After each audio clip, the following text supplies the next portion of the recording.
Have you ever had a dream so big, yet felt so small trying to chase it? There's a voice inside that says you're not good enough, you'll never make it, it's too late. But what if the only person stopping you from reaching your dreams is you? This is the story of Luke, a young man whose journey to becoming a painter wasn't defined by others' doubts, only his own determination. Luke wasn't the fastest, nor the most talented. But he had a dream to paint in a way that spoke to others. Every day after school he'd go to his small, quiet studio, armed with nothing but his brushes and a blank canvas. The world outside didn't believe in him. His family told him, "Get a real job." His friends said, "You'll never make a living painting." But each day Luke painted. He painted because it was the one thing that made his heart come alive. As the months passed, doubt crept in.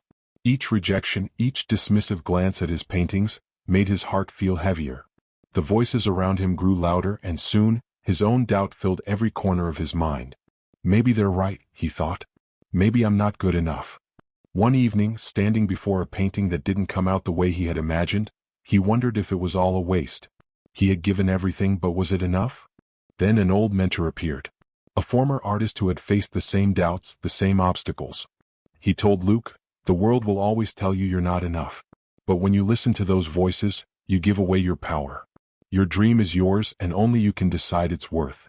Luke didn't understand at first, but the words stayed with him. If you want to paint, paint. Not for them. For yourself. The next morning, Luke stood in front of his blank canvas once more. The brush felt heavy in his hand, but the weight of his own doubt was even heavier. "I'm doing this for me," he whispered. And with that he began to paint again. With every stroke the canvas began to change, but so did Luke. He poured his heart into the painting, not for validation but for his own peace. The first painting was not perfect. The second was better but still raw. But as he continued, something incredible happened. People stopped to look. A gallery owner who had once dismissed his work, saw his latest piece and said, "There's something in this. Something real." Luke didn't need to hear it. He knew. The world still questioned him, still told him his dream wasn't realistic. But Luke no longer listened to them. He painted for the joy it gave him.